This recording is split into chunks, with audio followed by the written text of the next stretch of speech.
Hello, everyone, and welcome to the Inurebe series, where we celebrate the rich practices and traditions of generosity across Africa.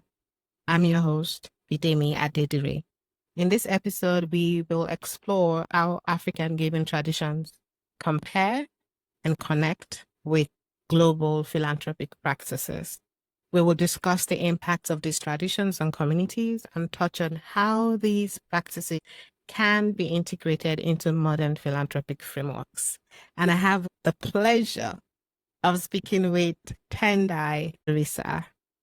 He is a development practitioner and researcher in areas of pro-poor development across Africa. Speaking of, I'm going to ask you what that means, Tendai, so just get ready. Okay. He's also the founder and executive director of Civil Institute, a pan-African think tank established in 2018 with the vision of contributing towards the creation of an inclusive society. Tendai's work focuses on reframing thoughts and bringing new ideas around citizens' agency and solidarity, philanthropy and communities, public policy, citizens, and civil society, social entrepreneurship, financial inclusion, land, and agrarian reform across Africa. So you can tell by now that Tendai is passionate about the African continent and is searching for answers and solutions to move the continent forward. Welcome, Tendai. Thank you very much for having me. Thank you so much. This is quite the profile. I mean, how did you do it? So I think it's also, well, it's been close to 20 years working across the continent and a realization that there is no silver bullet for where we are to take us to where we want to go. So you begin to realize that there is need for a multifaceted approach. So you're weaving themes, but the real issue is to say, how do we deal with our challenges of underdevelopment, challenges of dependency, etc. So you'll find that you cannot just find one answer, but multi-layered answers. Wow, that is inspiring. I mean, before we go into the conversation proper, I want us to take a moment to reflect on our own cultures. We're going to play a little game. You pick a number and you answer a fun and thought-provoking question about generosity. You have from number 1 to 30. So pick a number. Wow, 11, my birthday. My God, does this mean November? November, yes. That is so beautiful. 11. Okay, happy birthday in advance. So, one moment. Okay. Number 11. Where are you?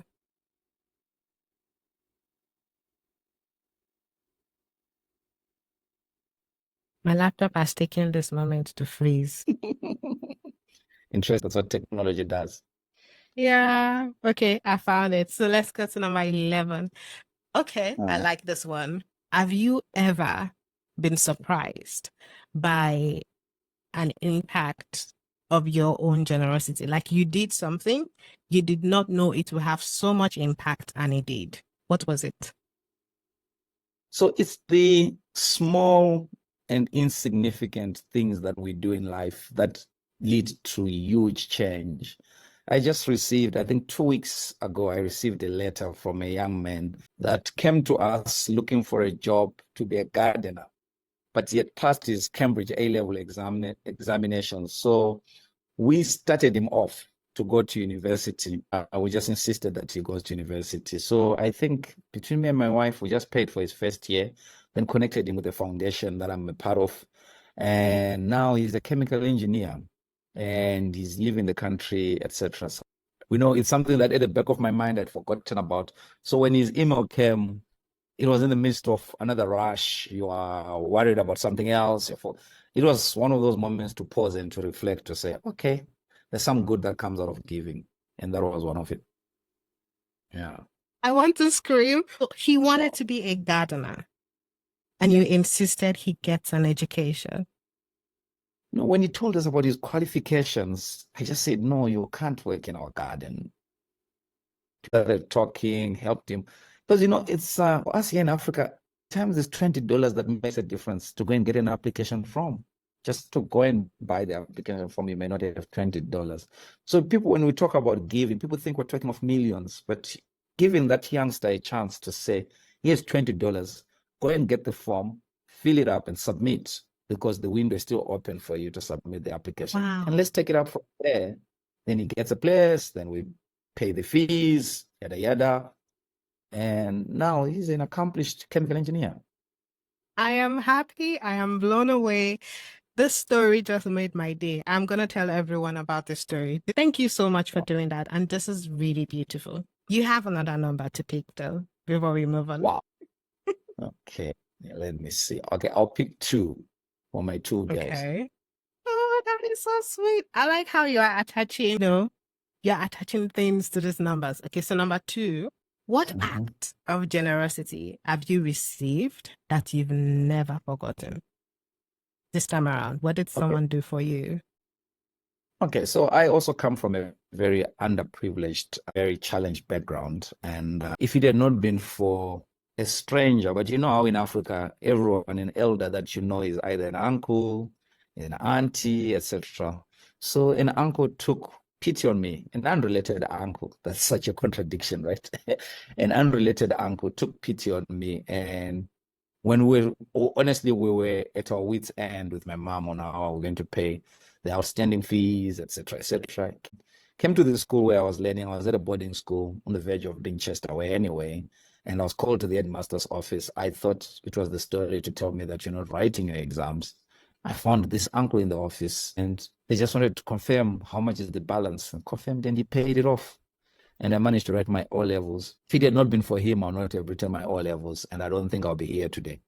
My God. Now it makes a lot of sense that you helped the chemical engineer. This is amazing. I feel like we are done with the podcast now, but we need to talk more about our topic for today. Just one more thing. The theme of our series this year is called Inurere.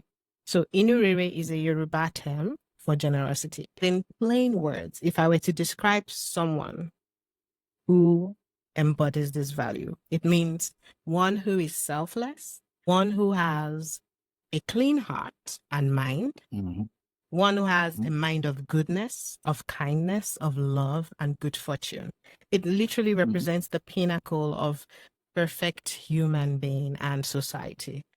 There is most likely a term like this in many African communities. So in your country or community, if this term should exist, what would it be? What is it called? So I live across 2 cultures, the Ndebele culture, which is from the south of Zimbabwe, with a huge Zulu heritage. And also I live amongst the Shonas, and I'm Shona. So I think it will be a play of words. Because, when we, in Ndebele, when you say upa, give, it can be taken at a very literal sense to say, can you give somebody something? And then there's another, Luana uyapha kakhulu, that person gives a lot. You know what I mean? So it's now embodies you. People now characterize you with your generosity. So so at times it can be used in everyday language, but there's something that then begins to differentiate somebody, that somebody is known for their kindness. Absolutely. That is the word. My mom would say, Enitonинuri, someone who has like this heart. This person cannot just help but be generous. All right, so moving on to the key questions of today. Tendai, your extensive work, more than 20 years in the industry, your work with CVO Institute, your focus on citizens agency, I believe this has given you a unique perspective on philanthropy, right, and giving practices. Based on that experience, have you noticed similarities between, you just talked about how you are in between cultures and communities. What are the similarities you've experienced amongst different communities and their giving practices? So I think, initially I used to argue and with limited understanding that this giving we're talking about is unique to us Africans. You know what I mean? But when you begin to go to the Far East, for instance, when you are in India, in China, and other places, and also if you go to Latin America, to Asia, there are communities that exercise what we're talking about here. So I think what we are having and what we're celebrating is something somewhat a civilization that has not been destroyed by capitalism, because it is capitalism that has made us to realize our existence as atomic individuals. Well, everything else prior to that has always celebrated how we are interconnected. That's why for us here in Africa, we have Ubuntu, which is literally I am because you are. Our interconnected existences that you cannot say and you cannot have peace if you're the only one in the village sleeping with food in your house and others are starving around you, because you understand that's an anomaly. But capitalist societies can sort of tolerate that because they don't even know about what is happening next door. I initially, like I said, I thought this was unique to Africa. There are huge traditions of giving that come from biblical times up until now. And some of them unaffected, they continue as such. So I think what we're celebrating when we talk about African philanthropy or African giving is this building upon cultures, but realizing that our giving has never been about the privilege to say somebody else who is richer than us should give, but understanding that it is the value that connects us, the value that makes a community, is that kind of sort of existence and awareness that there are others who may have less, etc., and how do we do it as a community. So I think for me, I've been pleasantly surprised, especially when I visit rural communities, even in Europe. You know, we go to a place like Serbia, etc., Greece, etc. You'll be surprised by how they've also practiced these things. So I think for me, the threat to this conversation is probably a certain kind of urbanization that actually destroys communities because we come from different villages and we don't recognize each other. So I don't want to sound like, oh, Africa is doing a good job at preserving it. We are it's a threat because Africa is the most urbanizing continent as we speak. So the challenge is, are we able to preserve those values of solidarity, of care for one another, etc.? Wow, thank you. Generosity literally makes the community. So still on this topic, there is a ripple effect to generosity. You just shared, surprisingly, you chose two questions that talked about how you received the generosity and many years down the line, you impacted someone's life immensely. What potential do you see for communal ownership and collective benefits through giving traditions that we have begun to carry, even when we go to other places, we carry these values within ourselves? Yeah, I think that's the biggest test of this conversation and where we are as a community of philanthropy practitioners and also people who are trying to push a certain agenda. So I'd say we are advocates. But what we're beginning to realize when you look at African diasporas, you know, the diasporas, Nigerian diaspora in Europe, in the US, Ghanaian diaspora, etc., you actually, when you go into those communities, there's a different dynamic compared to areas without those immigrants. So if you're in New Orleans and you see people of an African heritage, how they actually deal with the food question, how they deal with issues to do with solidarity, etc., is different. For instance, if you're to go to a purely Western society that has not been affected by values of immigrants. So I think immigrants, by their very nature, tend to also leave some seeds or some sprouts around how they live, etc. Especially even now, even if you look at the spreading, I always say when you're looking at a church or a mosque, it talks about the spread of a certain value. So when you see an African church thriving in Texas, in Austin, and when you see a mosque being established for the first time in a certain area, yeah, people may worry about, oh, there's a new mosque, but don't worry about the mosque, but look at the social relations around the mosque. Look at the social relations around that church. This church belongs to Nigerians. Look at how they are creating a community, etc. Because those are just, I can say, symbols or places where we come to be together. But look at when we disperse from the church, where we are going, the kind of communities that we are building. So I think there is that kind of hope that we see. And also the migration, literally the migration in between from a rural area into a city. And when you begin to look at how people from one village, when they get into Lagos, they begin to establish a burial society, a welfare society, based on the village of origin where they came from.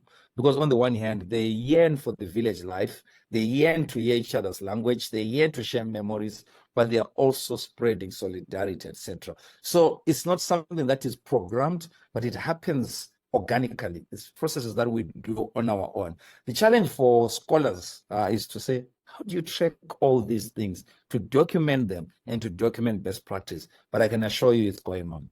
And I love that you talked about migration, you talked about documenting these things. And I'm speaking on migration, speaking on how some of these values spread across borders. How do you think, for example, some of these values are beginning to shape communities where Africans find themselves? It's beginning to shape policies, it's beginning to shape the society as a whole. How have these traditions influenced global philanthropic practices? Now let's talk about the sector itself. Okay. So I think like I said, it's not only unique to us Africans, especially all of us coming from what I may call peripheral regions that are looked upon as underdeveloped, India, Africa, so let's say Asia, Africa, and Latin America. But when we go into the so-called developed world, we begin by our practices, we begin to shift even policy. So if you look at the trends around health delivery, the challenges around health delivery, because over years, health delivery was under threat of being becoming a private good, something that is offered by the market. But the more you have challenged communities, the more you have communities rethinking how they can even reconsider, coming up with community clinics, etc., etc. And the most unusual of places in France, etc., finding these community clinics run by Africans, run by Asians, etc. We're beginning to see that thinking coming into policy now, to begin to say, okay, there's a model that we can think in terms of delivery of health. There's a model in terms of how we can think about production of food. The community farms or small portions that are shared. If you notice, during COVID-19, there were a lot of documentaries that they were making around these community gardens. But if you looked at the participants in those community gardens, were mostly refugees or immigrants, beginning to share, but they were sharing the food with the wider community. So that kind of thing sort of disrupts prevailing thinking around the privatization of things like food, health, etc., to begin to think in a more communal or community way, which is the contribution, especially of diaspora communities going into developed regions, to challenge this pervasive atomized existence. Absolutely. I think this brings me to why I truly appreciate Giving Tuesday's unbranded nature and how it is expressed in different countries. And sometimes, because we are also connected, we are also this huge community, the Nigerian country lead might notice rather something that the France country lead is doing and say, okay, I would like to introduce this to my own community here in Nigeria. And that has allowed this beautiful mix of different cultures and philanthropic approaches. And it's really shifting, how we own our solutions and challenges, to be honest. And this has been an interesting conversation with you. I really loved it. And I thought it was going to be short, it was going to be simple, but this is I feel like we have to come back to talk about this at some point, and I hope you're open to that later on. Sure. Anytime. Sure. Okay, we have like one more segment, and that is the part where you ask the host anything. It's a fun thing because here you are the leader. I'm handing the mic over to you to ask me any question or share an insight or start a conversation where your curiosity takes you. So I'm excited to hear what's on your mind. So I'm supposing that you have Nigerian heritage, or you're Nigerian. I'm Nigerian, yes. Yeah. So I would like to ask about what brings you into these conversations. What attracted you to be part of these conversations? I would say I've always been of service all my life, and I did not take that as something that should be documented. I don't know how to explain it, but growing up, I've always wanted to be of help. I've always wanted to contribute to the society. I've always wanted to do one or two things and change my little corner. And knowing that I can do that on a global scale, working with GivingTuesday, for example, working with over 20 country leaders, it's like living the dream. And that's what brought me here. I'm still learning, but yes, it's been Okay. adventurous. Yes. Fantastic, fantastic. Yeah, I think in anything, when you bring yourself the way you've just explained, it ceases to be a job, it becomes a calling. And that's what I always hope, that as we work on the continent, it can't just be a job, it is a calling. And every opportunity is a privilege to exhibit the God-given gifts that you have. Absolutely. I mean, this podcast is my own way of documenting nuggets, values from leaders like you and for people all over the world to learn. So, yes, I truly enjoy this. Fantastic. Yeah, thank you so much. Thank you too. And this is me also thanking everyone for listening. Thank you for joining us on this episode. We hope you found this discussion enlightening. We hope you found it inspiring. And remember that the spirit of generosity transcends borders. Until next time, I remain your host, Bidemi and Tendai.